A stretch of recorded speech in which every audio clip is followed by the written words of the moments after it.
mbir mu tiis te yéeme lool moo am démb ca diwaanu Touba Mbacké bu ñu sukkandikoo ci suñu témoin yi benn chauffeur boo xam ne fraudeur la woon moo doon dàqanteeg waa douane daal di mbëkk benn biir ñàkk bakkanam ay minutes yu néew bi ñu ko génnee ci wotom boobee moom mi nag di wéy ci turu Cheikh Ndiaye Guèye dafa doon yor ay médicaments yoo xam ne dañu koy daal di texe jëmale ko ci diwaanu Touba Mbacké ci la ko waa douane di dàq muy daw ba daal di mbëkk mi boobee daal di génn àdduna.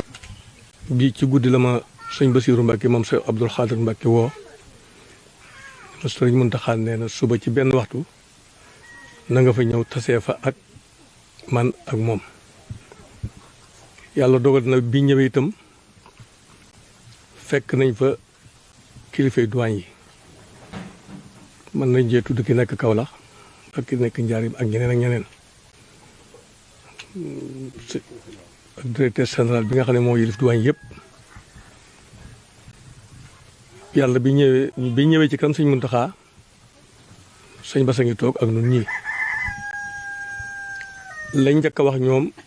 dañoo jéggulu sëñ Muntaxa ne ko ñu ngi lay jéggul goo xam ne da tàmbalee ci ministre des finances ba jaar ci directeur général ba jaar ci ñun ñëpp yëg nañ lii dal ci suñu kaw dal ci sa kaw ndax yow yaa nu yilif ni nga yilifee kii ñu joteel ba yàlla dogal bakkanam des ci kon sa njaboot rek ñoo tase waaye lii nag du sunu tayeef doonu tit la ñu gënal ñoom waa douane ndax bokk na ci ñi nga xam ne ñun ñoo leen yilif ci àll bi ndigal yi ñu leen di jox daañ leen sant ñoom waxtu wu nekk ñuy jox Touba worma kon nag lii bu amee ña ko def wéyuñ ci suñu digal wala buñ ci wéy it juum nañu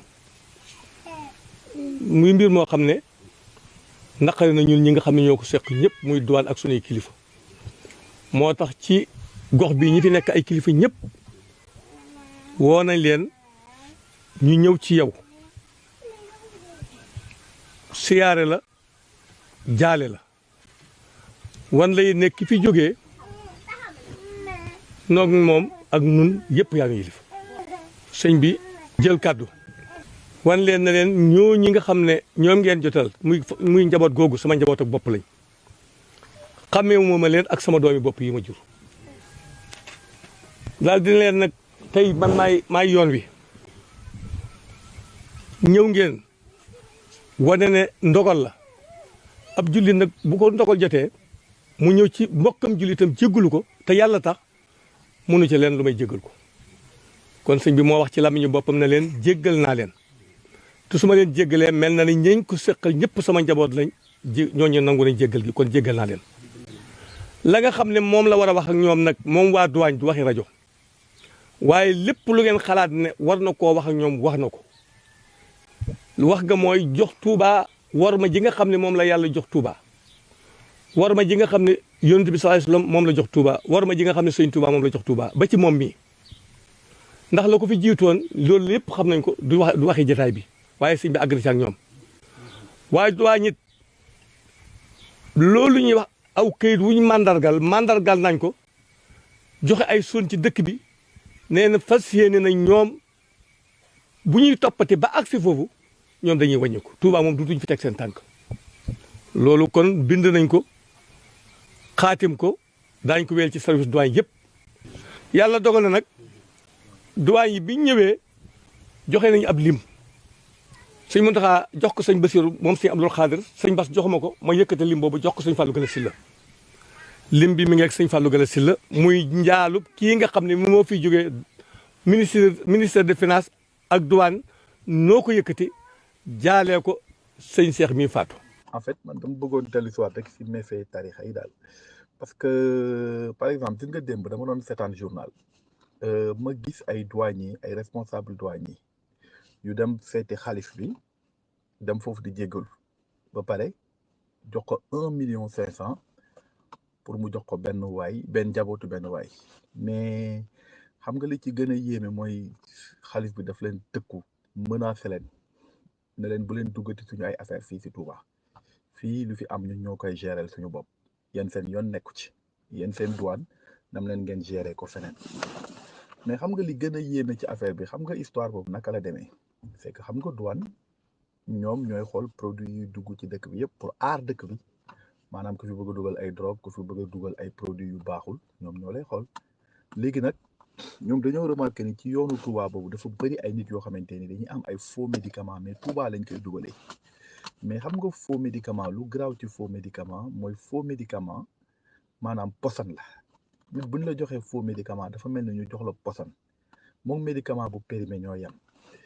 léegi am benn waay boo xamante ni douanier yi dañ ko repéré mu yore camion yore ay faux médicament douanier yi na ko arrêtel waa ji continuer di daw ba mbëkk benn poto ba mu duggee Touba mbëkk benn poto ba ñàkk fa bakkanam léegi ba mu fa ñàkkee bakkanam ñu yëgal ko xalif bi mettitlu ko mais mettitlu le fait que waa ji da doon defar ay faux médicament di ko dugal foofu mais lu mu mettitlu mooy lu tax douane di ko topp ba Touba te ñun nee nañ tarixa yi ñoom dëgg rek la ñuy dawal te ci lu neex yàlla lañ nekk te lu gën ci doomu aadama yi la ñuy def mais ñëpp xam nañ ni Touba foofu noonu di fay génn ci ay nit par année di dem Dakar di faju parce que ay problème rein la ñu am loolu kenn xamul ñaata la mais problème rein yooyu xam nga lan moo koy joxe mooy faux médicament yooyu parce que faux médicament yooyu boo ko utiliser lu ci gën a bëri moom mooy dugg ba yàq sa rein yi yow kenn dootu la mën a ti faj ñu yóbbu la Dakar déjà appareil yi ñuy defee dialyse doyatul wala soit panne wala am na yeneen problème yi ñu ciy wax ni yow léegi douane ñoom ñiy xeex ak ñiy lor doomu aadama yi ba jàpp ci benn nit boo xamante ni moom ay trafic de faux médicament lay def ñoom ñu obligé dellu si ginnaaw dem ci xalif bi di ko boole dem ci xalif bi di jégalu sur le fait que dafa am benn taalibeem boo xamante ni dafa ñàkk bakkanam parce que dafa doon trafiquer faux médicament ñu jàpp ko fraudeur la woon daal yow nga yaakaar ni yow mii yéen ñii di dooleel sëriñ yi yow tey jii bu fekkoon yow yaa nekkoon place boo waa jooju yaakaar ni sëñ bi dina lay xeexalee noonu gis nga pour man genre dérive yu simple yooyu rek boo ko dee xool te tarixa yi instauré ko rek bu fekkee da nga nekk ci biir da nga war a xoolaat sa bopp daal c'est vrai que dégguma tijaan yi nekk ci dégguma ko mais xaw ma ndax bu amoon ci famille tijaan yi ndax noonu lay demee tamit wala leneen mais yow yaakaar nga ni ñun ñëpp mën nañ nekk société ñun ñëpp ñuy ay sénégalais ñu juddoo fa màggee fa kenn gënul kenn te yonent bi wax ne nit yi ci jikko la ñuy jibe ak ci ragal yàlla ci jikko la ñuy gënalante ak ci ragal yàlla am ay nit yu jóge fële ñoom ne seen maama gën ñëpp ba léegi ne ville bi sax ñoom ñoo ko moom ba léegi ne léegi loi yu nekk ci dëkk bi ñoom concerné wu leen daal ñoom daal lu leen neex la ñuy def ñoom li nga xamante ni yow moom leen lay sànkee ñoom kenn du leen ko sànkee mais léegi nag li gën a am solo mooy da ngay réfléchir ñoom doole boobu kat moo leen ko jox mais doole boobu xam nga kat moo leen ko jox du ñoom ñoo ko jox seen bopp taalibe yi ñoo leen ko jox parce que taalibe yi ñoo leen teg foo xamante ni yàlla tegu leen fa ba ñoom léegi ñu yëg seen bopp léegi di def lu leen neex te loolu ñuy def seen intérêt bopp rek la donc man bëggoon naa nga wax ma ndax yow loolu dëgg la ndax yow lu mel noonu nit kooku doon def lu bon loolu noonu ba douane topp ko mu ñàkk bakkanam ba pare douane yi dem foofu di baalu ak sëñ ba pare jox ko 1 million na ko dañuy compenser famille bi ñàkk loolu nga yaakaar ne loolu réewum dëgg loolu am na fa loolu loo xas dëkku tubaab yi ñoom ñàkk dawal dëgg boobu amul ci dëkk yooyu moo tax man di nga affaire tarixa yi man waxuma sax ci côté religion parce que foofu moom ñoom lu leen neex lañ def bu la neexee nga jël sa benn bant nga ne mooy yàlla kooku yow sa affaire la mais boo eggee ci yàlla di nga xam mais ci suñu dundinu bopp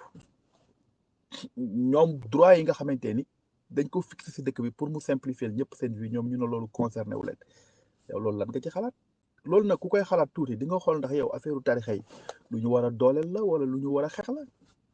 ci foofu rek te bëri na yeneen fànn man kii démb dama taal journal rek tombé ci mais bëri na ci yeneen fànn yoo xamante ni yu mel nii nga fay gis te lu doy waar la. allez asalaamaaleykum. allo asalaamaaleykum Pape maa ngi lay ziar j'espère que yaa ngi ci jàmm. gis nga te article bi nga dugg nii moom mooy li ma doon wax démb xam nga lii boo ko xoolee yow normalement bu fekkee nit rek nga ne yow tu es né libre nga topp benn groupe comme ni ñuy woowee tarixa yi nga gis ki jiit di am comportement yu mel nii yow bu fekkee wax dëgg yàlla fonk nga sa bopp wala respecté nga sa bopp war nga posé wu ay question nga xoolaat bu baax yow ndax li nga nekk nii dëgg la wala da nga ci nekk ngir sa maa tey wala da nga ci nekk je ne sais pas pour leneen wala ndax sa sago moo la fa bàyyi bu la fa sa sago bàyyee ça veut dire que da nga nekk ci caaxaan ba pare tey ko yow nga ne ñoom nee nañ ñoom bu dëkk bi stable wala jàmm am fi wala diine bi jëm kanam ñoom ñoo tax te yow seen comportement de tous les jours gisoo fi dara yow nit koo xamante ni moom da doon def ay trafic de faux médicaments nga xamante ni lu ne façon loraange bu ne mën na ko indi si àdduna amul fenn fu ñu koy nangoo yow nga ne kooku noonu bu demee ba gaañ boppam parce que douane da ko loi bi da ko ne taxawal mu bañ a taxaw yow léegi nga critiquer kooku ngay critiquer waa douane ba pare waa douane tam dellu si ginnaaw ñëw naan dañ lay jox genre dédommagement ba pare di jéggalu ñoom lu tax ñu dem foofu ça veut dire que ñoom bu nekkoon Dakar la wala mu nekkoon Tamba wala mu nekkoon Kédougou foofu mun nañ dem foofu def lu leen neex mais bu nekkee Touba la maanaam amoo fa regard daal mais loolu dëkku lan la nañ waxante dëgg rek loolu ñun ndax ni ñu nekkee nii dëkk la ndax ay autorité lañ am wala lan lañ am lii tarixa lan la tarixa boo xamante ni yow amoo benn affaire boo xamante ni daal naw nga ko ba pare taalibe yi fi nekk ñoom dañoo war a réfléchir tuuti di xalaat ñoom tey jii bu fekkoon ñoom ñoo demoon tey jii ba yàlla def ñoom ñu am benn genre dissension ak kenn ko bokk ci njabootu sëñ bi kon ça veut dire que kooku moo leen gën yow yàlla sàkk la yow nga jël benn nit nga ne yow kooku moo la gën ba moom lépp lu mu def ci lu mu daganal ci yow baax na te yow yaa koy xeexal di ko saagaal ku ko wax dara yow yaay nekk ci internet bi di ko dóoral di ko defal lépp mais est-ce que benn instant ñun waruñu xalaataat sax seet ndax nit yi ndax yenn yi tamit jar na sax di conseiller wala di yedd parce que fu mu nekk nii jamono ju ñu nekk nii yàlla dafa def ni ak internet kenn mënatul nax kenn ñëpp xam nañ information kenn mënatu fi créer benn information boo xamante ni nekkul juste lépp loo xamante ni dugal nañ la ko bu ñu la ko waxee mën nga ko vérifier sa bopp mais yow naka ngay mënee bokk ci benn tarixa nga gis dérive yi yenn déclaration yuy chef bi di def nga gis tamit comportement bi maanaam ñoom ku leen toppoon tey jii réew mi jàmm sax doot fi amati parce que dañ lay sant benn affaire boo ko deful ñu fekk la fa nga nekk duma la yow nga ne ñooñu ñoo nekk si dëkk non mais attends y a un problème dans ce pays wax dëgg yàlla man dama yaakaar ni fu mu nekk nii moom nit yi si la ñu nekk ñoom ñoo ko tey caaxaan gi ñuy nekk ba pare bañ ci génn ñoo ko tey waaye nag ku nekk na nga xam ni bu dul tey tamit injustice moom bu commencé fenn ku nekk mën nga si doon victime ëllëg tey jii bu dul yow bu nekkee sa morom lay dal nga ne noonu du la mës a concerné bés dina ñëw loolu ngay défendre moom mooy retourné wu contre yow parce que képp kuy dawal injustice si dëkk rek wala ci comportement wala ci diine rek da nga ko war a dénoncer waroo jàpp ni yow foofu nga far fu mu nekk ni ko concerné bu la keneen la concerné bés dina mës a ñëw mu dal sa kaw te tarixa yi ma gis nii seen comportement yi ñu am bay dem léegi bay défendre publiquement seen position yi foofu lañ jëm ak population bi ci kanam réew lay bët. ayu bés bi ñu génn gendarmerie bu Touba Belel teg na loxo ñaari camion yu yeboon ay garab yu baaxut jóge Guinée Bissau ngir jëm si ci dëkk bii di Touba. bi ñu agsee ba ci poste contrôle bii di Alieu nekk ci Touba ci la waa gendarmerie xoole oto yi gis ne ñaari camion yi kat donte yem nañu ay bagages waaye yem nañu ay garab yu bon yoo xam ne nii waruñu koo jëfandikoo ci dëkk bi biñ ko xaymaa nag toll na ci milliard ak juróom-benn téeméeri million ak lu topp ci xaalisu CFA. loolu nag nekk loo xam ne nii mu ngi bàyyeekoo woon ci réew mi nga xam ne nii moo di Guinée Bissau romb ay frontières ak région ngir tàbbisi ci dëkk bu tedd bii di Touba yan pexe la way jëfkatu ñaawteef yi laloon ba nar a dugal li nga xam ne nii ñoo di garab yi Touba ak naka la way takk der yi def ba jàpp leen ba teg leen loxo ñu déglu ci ñi nga xam ne nii ñoo def liggéey bu am solo bile. Cheikh Camara adjudant officier de police judiciaire. waaw lu ñu jàpp nag maanaam li ñuy wax ay médicament maanaam ay garab yoo xam ne dañ koy jëfandikoo pour faju mais problème bi mooy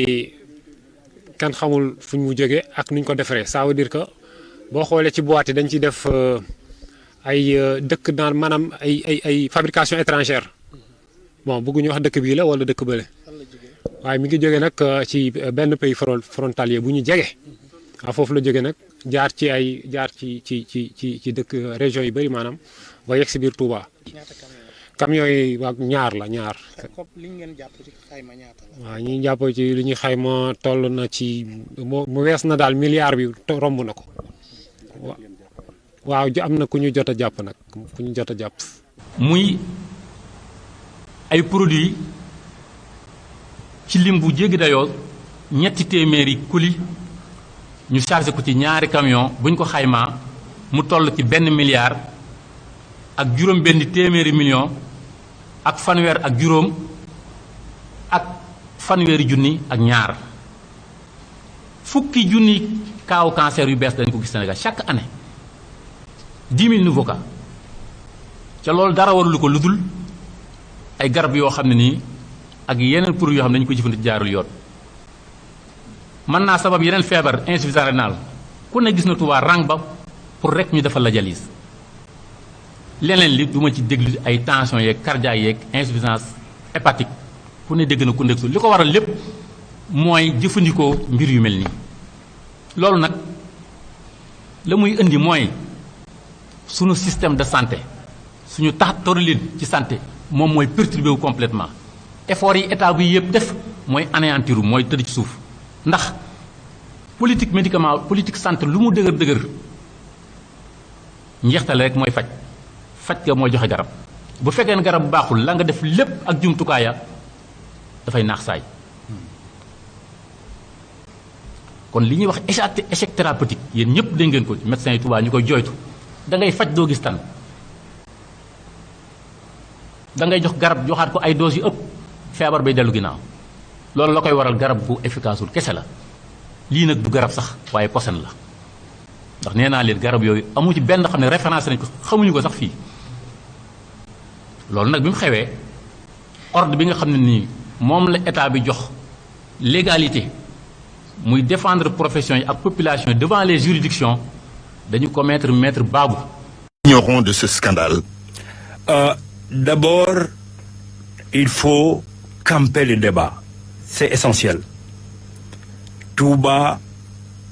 contre la volonté de son fondateur Cheikh Al Khadim,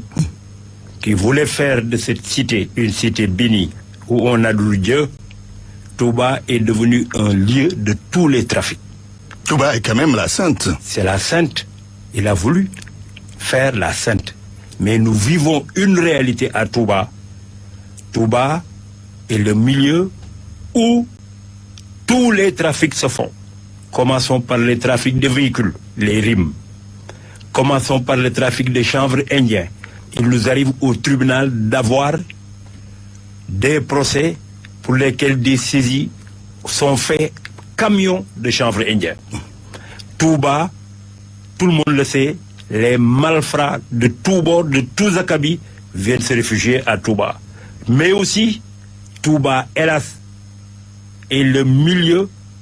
où les faux médicaments foisonnent. Tenez-vous bien, il y a 700 dépôts de faux médicaments à Touba contre tout simplement 40 officines de pharmacie. Et tout ça, c'est connu de l'État? C'est connu de l'État qui est impuissant. Mais je continue. Les dégâts occasionnés. On reviendra sur les dégâts. Oui. Avec des chiffres à l'appui. Des chiffres. Ce sont les plus faibles qui meurent de ça. Plus que les accidentés de la circulation. Plus que les malades du sida. Et en face, aucune réaction. La faiblesse de l'État, les structures de l'État n'existent presque pas à Touba. Que ça s'explique à votre avis? Faiblesse de l'État? Eh bien, peut-être manque de volonté. Pourquoi ils sont si frileux pour dire que oui, à Touba, on ne peut pas faire ci, on ne peut pas faire cela? Or, le représentant de Serigne Touba sur terre, qui est le khalife général, n'a de cesse de rappeler la sainteté de Touba. Il le fait à l'occasion de tous les sermons. Tabaski, Korité, y suit tous les vendredis à l'occasion de toute cérémonie. Le discours reste le même. Mais aussi non suivi de faits. C'est ce qui fait que ce commerce qui prospère, c'est un commerce, excusez-moi l'expression, oui. Je le reprends, c'est un commerce mafieux. Est-ce qu'on a assez sensibilisé les populations qui achètent ces médicaments? Est-ce qu'on a assez sensibilisé ceux qui doivent réagir pour arrêter ce fléau? Parce que c'est un fléau quand même. C'est un fléau, mais il faut aussi essayer de saisir pourquoi ça persiste. Pourquoi depuis plus de 40 ans, les médicaments sont vendus à Touba, et à partir de Touba, ces faux médicaments inondent le Sénégal. Ici à Dakar, Kër Serigne bi, c'est qu'il y a des forces très fortes qui pèsent sur le maintien de ce commerce illicite et qui tuent. Je m'explique un peu sur le modus operandi. Ceux qui ont ouvert ces 700 dépôts de faux médicaments se connaissent. Ils se cotisent à coups de milliards. Envoie quelqu'un dans un pays comme la Guinée, il s'approvisionne en faux médicaments qui ne sont même pas commercialisés au Sénégal.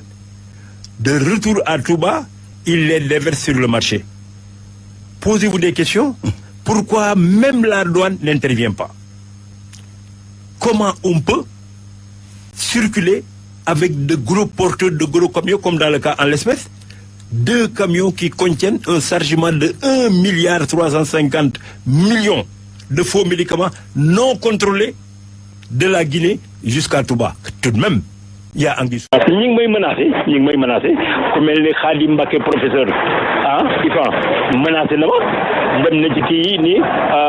baabu day jaar Mbacké yi mais daa juum ndax xamul tam baabu lu mu lamboo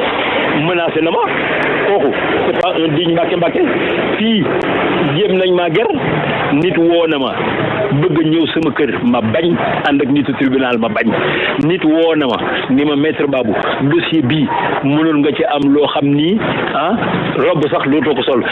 lank naa defuma ko nekk ci yoonu yàlla ma gënal docteur Sall bi nga xam ni mooy représentant alors ordre des pharmaciens fii ñu ngi koy menacé de mort moom mu tiit ma ne ko bu tiit langaamu nañ ci yoonu yàlla langaamu nañ ci yàlla Seydina Mohamed ak Serigne Touba pour mucc sunu wax nag danañ ko continuer wax. mbir mi nag nekk loo xam ne nii jéggi na dayoo ba tax ku nekk am ci responsabilité rawatina kilifa yi nga xam ne nii ñoo jiite réew mi ak kilifa yi nga xam ne nii ñoo jiite dëkk bi ci anam bu nekk ndax ni meeku nan fii ci Touba lu ëpp 200 pharmacie dépôt am na fi maanaam di pharmacie yoo xamante ni amuñu autorisation war a jaay ay garab te garab yooyu dañ koy jaay askan wi njëg yu yomb di leen lor te ci dépôt yooyu am na ci yoo xamante ni sax ci buntu hôpitaux yi lañ ko samp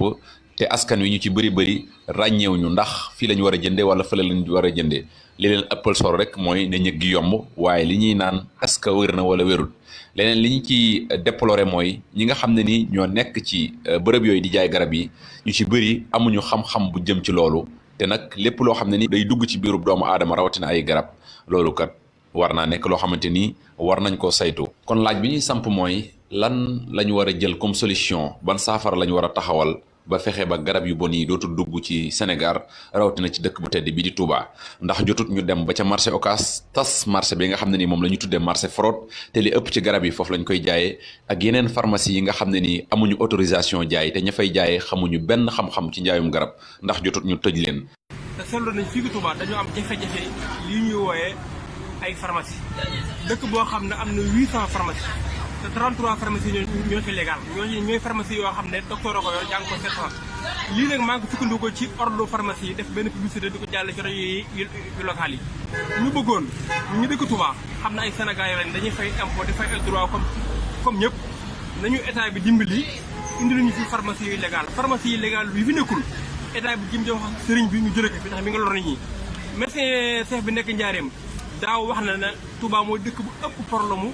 feebaru rein li ko waral mooy faux médicaments yi nga xam ne dañ ko fiy dugal mu nekk pasan ñu koy jaay nit ñi bu ngeen fàttali ko 2017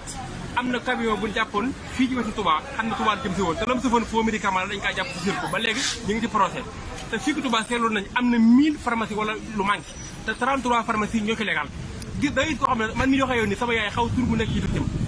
ndax lenn dafa feebar am problème mu tension ak problème mu diabète di jël ci pharmacie boo xam ne garab ya baaxul keroog bi ma ko jëlee yóbbu ko pharmacie bu légal bi nga xam ne mi ngi ci corniche sëñ Cheikh mu sëñ Saliou docteur Niass dana ma lii garab yi moo baaxul xam ne garab yi noonu laa ko sensé demaat ci pharmacie boobu man xam naa ne garab yi baaxul waaye nag man jënd ma ko boobu damaa génnoon mu feebar ma yónnee ko xaalis bi mu yónnee xale yi ci pharmacie yi comme xam nga Tuubaa moom juróomi du tur koñ boo dem fekk fa dépôt wala nga fekk fa bitik wala nga fekk fa pharmacie boo xam ne garabu xar la laa jaay xëy rek soppi ko def ko a pharmacie te ñëpp xam nañ ne pharmacie dañ koy jàng 7 ans comme docteur génne faculté médecine dora nekk pharmacien nekk docteur xam garab gu baax ak gu bon waaye dañoo seetlu képp ko am garab gu bon Touba nga xëy jaay see Touba képp nga dugg ci bitik ñu jaay la li ñu woowee espace xam nga espace baaxul Touba dañ ko fiy jaay nañ ñu dimbale ngir yàlla ak jëm Cheikhoul Khadim Touba ñu fi dëkk ay jullit lañ ay murid lañ dañoo am droit faju comme ci dëkk Thiès ak Ndar ak Tamba ak Thiès ak Ndakaaru lu tax ko am faux médicament garab gu bon goo xam ne poison la yu jóge Gambie ak Nigeria Touba dañ koy jaay see nañu Macky Sall dimbali ak préfet sous-préfet ak gouverneur ak Cheikh Bass ñi nga xam ne mooy porte-parole bi mu wax ko kilifa gi mu yëkku rek suñu mun taxaw ko bëgg lu baax la koo xam ne jël na presque 10 millions def ko ci CIE bi pour faj dongo yi boo xamoon lii dana ko fi jëlee Touba li fi gën a taxaw de problème mooy pharmacie ban yi fi nekk ci marché Ocass bi ak marché Forot ak ci kàcc yi ak ci ruq yi man fàllaloo maa ko wax Touba Sam nañ ko dimbali ngir yàlla ñu jëlee fi pharmacie yu bon yi indi fi pharmacie yu baax waa Touba faju comme ñëpp comme ni ko Ndakaaru defee ak Ndar ak Thiès ak Louga Touba sonn nañ boo fi gis feebar na am na problème mu rein wala moom problème mu cancer wala moom problème mu tension lenn la warlu ko di consommer garab yoo xam ne baaxul garab yi Touba yi duggoo ci pharmacie yi bu la am na pharmacie yoo xam ne bu la jaayee garab gi njëg du fi nekk te pharmacie yu baax yi état bi mooy contrôler ba xam ne lii baax na bokkut ak nag ñi nga xam ne ñi ngi jaay garab yoo xam ne fay nañ koy jëlee ji loolu tool may wax man daal li ma fi indi tey waaw kay loolu fépp la am mooy ku nekk fonctionnaire wu am ay garab dem jaayee ko loolu mën naa baax waaye dafa am loo xam ne faux médicament la nigérian lay jógee ak Gambie ñëpp xam ne ne baaxul poson la day indi problème rein te Touba dong nag mooy marché bi Touba mooy marché bi fa ñu koy jaay see marché Ocass dafa nekk ëpp na 1000 pharmacie wala 800 pharmacie te la fa légal ci pharmacie rombul sax 20 pharmacie ak Cheikhoul Khadim te nit ñi xam nañ leen man nag dinaa ko wax ngir Serigne Touba ngir jaayee lu mu leen mooy pharmacie yi nga xam ne ñoo légal ci Touba am na lu leen population bi di jëwee am na ci ñoo xam ne nee nañu pharmacie yi légal yi ñoo pharmacie yi légal yi ñoo yem am na ñoo xam ne nee na pharmacie yi légal yi ñoo leen di jox ay garab loolu nag damay def alerte parce que jàng médecine de 7 ans génn nekk pharmacien yaakaar naa war ngaa mën a bañ a wor ndax da ngaa waat taxaw na duma war ban jox la kayit pour nga am sa pharmacie loolu nag bu fekkee am na état bi laay waxal ak ministre bi wàllum santé ñu jóg ci ak ordre de pharmacie bu fekkee am na ci yéen ñoo xam ne am nañu pharmacie légale yoo xam ne nee nañu marché Ocass la ñuy wutujee garab loolu moom catastrophe la ndax ki xam di def daa boobu def ki xam di deful ki jàng médecine ba pare jàng ko 7 ans ubbi pharmacie teg fa ay nit du ko jàng man ko bu fekkee du wuti garab gu baax day dem marché Ocass di fa wuti faux médicament loolu moo gën a nekk catastrophe ki indi faux médicament ndax ki indi faux médicament moom xaalis dong lay wut jàngul bu fekkee nag am na mais xam nit ñi dañu am ci moom yaakaar bu waaw kay yéen ordre pharmacie yi laay waxal ak yéen pharmacie yu légal yi jóg leen ci bu fekkee am na lay wax loolu daal laay ñaan yéen pharmacie yu légal yi na ngeen honnête te gore yam ci wut garab yu baax faj nit ñi sensibiliser comme ni ngeen def ak publicité yéen nit ñi loolu ànd naa ci waaye nag li leen di jiñ moom bu fekkente ne am na attention nit ñi dañoo am droit faju dañoo am droit wér te yéen da ngeen kaa jàng 7 ans waat amu ngeen droit wor amu ngeen droit fen amu ngeen droit wax lu dëgg te fi ngeen nekk di dëkk Serigne Touba ku fi nekk def lu baax Serigne Touba ngay liggéeyal kon gën leen koy góorlu ci pharmacie yi gën a am niveau garab yi gën a baax ngeen gën a dimbali taalibe yi ci oyofal leen ko maa ngi ñaanal tam ngeen gën a dénoncé pharmacie yi légale yi taalibe yi ànd nañu ak yéen nekk si dëgg yéen pharmacie yu légale yi sensibiliser leen dem ci rajo yi def ay publicité dem ci daayira yi ci association yi seeti Cheikh Bass Abdou Khadir seeti Sëñ Mountakha seeti Abdoulaye Ka ñu jëlee fi pharmacie yi légale yi nit ñi sonn nañ nit ñaa ngi bëgg a dee dëkk bépp am nañ problème réel te leneen waru ko lu faux médicament yi wasalaam man du ma leen tuddee dépôt sax man ay bitig laa di tuddee ndax da nga fay dugg gis fa ay wari gis fa lu nekk la ñuy jaay si biir boole ko médicament yi vraiment yooyu moom problème la fii Touba na ma li ma gis ñoom ñu koy def mooy dépôt yi dafa gën a yomb te en plus Touba dafa bëri ay moodu ay immigré léegi ñoom dañuy dem ñu leen di jox médicament ba fin du mois rek ñu woo leen ne leen temps la ñu fay man pour man loolu moo tax mu gën a yomb daal si ñoom. damay gis fii à chaque fois suñu gendarmerie jàppee benn oto wala mu jàpp benn problème suñ ci waxee rek bu yàggee da ngay dégg ñu naan am na taalibe sëriñ buñ ci jàpp wala sëriñ nangam mi ngi si ginnaaw mais après du mujj du am benn kii daal. day am intervention quoi. waaw après du mujj fenn daal man li ma gis parce que jamono yi si ginnaaw ay période màggal su amee gendarmerie day def ay campagne ànd ak service d'hygiène dugg si dépôt yi mais dañuy nangu ay oxytoxine yoom dafa war a nekk fu xaw a sedd ak produit yu bëri mais après quelques minutes rek da ngay gis ñu delloowaat leen ko. xew na Daaru Musi xew na Ndindi xew na fu bëri si Touba. waaw xam nga loolu moom Touba ni mu bindoo ci googu wet mën nañu ko commencé 1960 waaye jiitu na mais 60 ba léegi ñoo fiy jaay garab nit ñi di ko jënd ba miin nañ ko miin goo xam ne pour xëy jële leen ci dana jafe ndax ñii fi ñëw nga xam ñooy docteur pharmacie yi ubbi fi ay pharmacie di jaay yàgguñ fi ñee ñoo fi yàgg te it pour nit ñi xàmmee garab yi ñii di jaay ak yee ñee di jaay ndax am na wuute dana jafe ndax dafa mel ni ñi koy indi Touba liggéeyuñ ko ñoom ñi liggéey garab yi bu docteur pharmacie yi di jaay ñoo liggéey garab yi comme garab yi ci ñun ni koy gisee ñun ñi jàngu ni ñu ko gisee mel na ni benn la mbala usine bi ko liggéey benn la kon pour ñu mën noo tàqale ni gii baaxut mbaa gee baax bi day jafe te it ñi koy jënd docteur leen di bindal ñu dem jëndi ko bu fekkoon ne docteur bi da ko bind nga dem jëndi ko docteur bi ne baaxut nga xam waaye docteur bi lay bindal nga dem jëndi ko employé ko 1960 ba léegi looloo ñuy dox kon bu ñu xëyee rek bëgg ne baaxut wala nangam dana naqari pour ñu dugal ko ci nopp nit ñi pour ñu dégg ko dana jafe ndax ñoom xam nañ ne liggéeyuñu ko te garab yi fi ñu jógee fenn la mën nañu ne nag xëy na yorin wi moom moo baaxul loolu mën na si na ko dégg waaye damay dégg léeg-léeg suñ kii ñu ne garab yi baaxul kon docteur yi ko bind xanaa ñoo xamul wala la dafa mel ni ñoo docteur yi liñ bëgg a joxañ ne kon docteur Touba xamuñu ndax ginnaaw garab yi ñoo fi nekk 1960 ba tey nit ñi di ko jëfandikoo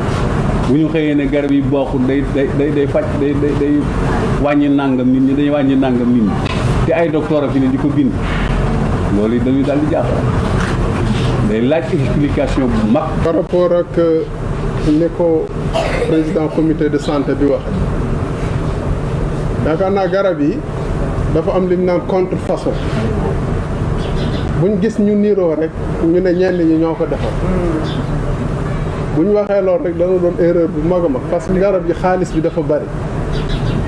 ñi nga xam ne si xaalis rek la ñuy but duñ ko bàyyee ak ñi nga xam ne si ñoo ko war a say ba tax na heure bu garab génnee rek ña nga ca wet gi xool nan la ñuy defee boîte bi ba mu niroo boîte yëpp nan la ñuy defee comprimé bi ba mu niroo comprimé bépp buñ paree ñu dugalandoo ko ci marché bi bu ko defee kii jënd du xam sax ban moo ci baax ak ban moo ci bon loolu moom lañ naan contrefaçon ba tax na li ñu war a wax population yi mooy li leen di mën a fegal loolu mooy ñu dem wute ko fi ñu ko war a wute. mooy ñun duñu police duñu gendarmerie duñu justice donc pharmacien lañu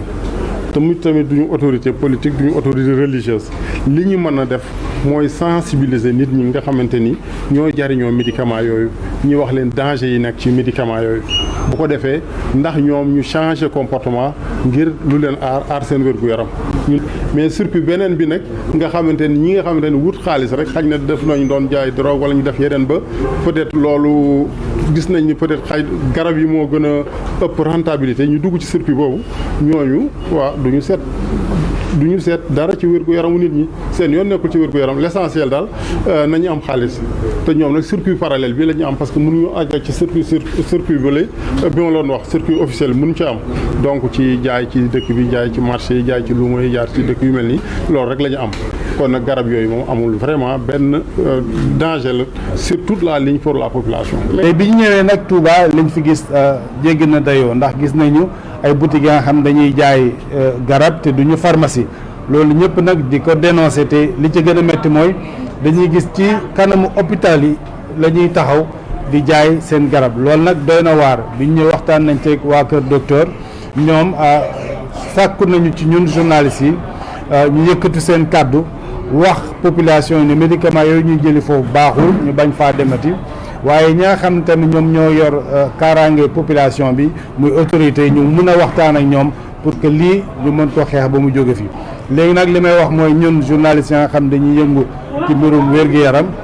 taxaw nañu taxawaay boobu nga xam ni dañu wax ak population pour que ñu bañ a wutati ci garab yooyu waaye itam autorité waa état bi tamit dañu wax ak ñoom pour que ñu xeex bi ba nga xam ne lii dootu fi amati. li ma ciy yokk mooy ministre de la justice ci boppam dama koy ñaax ci garab yi nga xam ne jàppoon nañ ko fii te muy mat ci lu toll 1,3 milliard yooyu garab yooyu ba tey lakkaguñ ko te loolu nag dafa doy waar ndax buñ ko tegee fenn bu ëllëgee mën nañ ñëw ne ñu rocc nañ ko wala sàcc nañ ko moo tax it ñu koy woo moom ministre de la justice mu gaawal mbir mi nga xam ni garab yooyu nga xam ne baaxul ci population ñu mën leen a lakk ndax buñ ko lakkee wóor na ne du mën a duggaat ci circuit bi ba nga xam ne day lor population. bis bi nag day bis boo xamante ni nii bis bu am ñun duñ ko fàtte autorités yi fi nekk yëpp au nom de la profession ci turu pharmacien ñu ngi leen di gërëm di leen sant di wax ne bis bi dafay seede loo xamante ni nii ndam la ci ñun ñi nga xamante ni ñoo jógoon di ko xeex ngir que garab bu mucc ayib garab goo xamante ni nii am na autorisation pour dugg fii pour que garab googee sénégalais yi di ko mën di ko fajoo donc lii ñu taal valeur 1,300 et quelques millions de francs tey suñ ko bàyyi woon mu dugg ci dëkk bi moo xam Touba moo xam fu mu ti ne parce que garab nit di voyager la garab di voyager donc loolu li muy indi ci yàqute li muy indi ci loraange kenn mënul xam nu mu toll je pense que nekkul tey pharmacien rek moo war a jóg xeex lii c'est vrai que ñun la yàlla dogal ñu jàng ko muy suñu xam-xam également yoon teg ci ñun ne garab kenn mënu koo jëfandikoo ku dul pharmacien donc su ay nit jógee ni pour ñu am xaalis il faut que ñu dem di jaay ay garab je pense que loraange googu muy jur ñun ñëpp ñoo ko war a xeex leneen li ma ciy teg rek mooy gis ngeen ne mbas mi fi am réew yëpp ñu ngi jéem a organiser wu pour mën a amal seen bopp seeni garab defare ko ci seen biir dëkk nga xam ne ni dootuñ ko jéggaani mais loolu aussi mënta dëkkaale ak ay garab fu nekk ñu di ko jaay je pense que loolu menace la ku ci nekk ci ñun war na jóg xeex ko xeexuñu ko nag pour njëriñu pharmacien mais dañu ko xeex ngir population bi ci boppam am ay garab yu baax et que kenn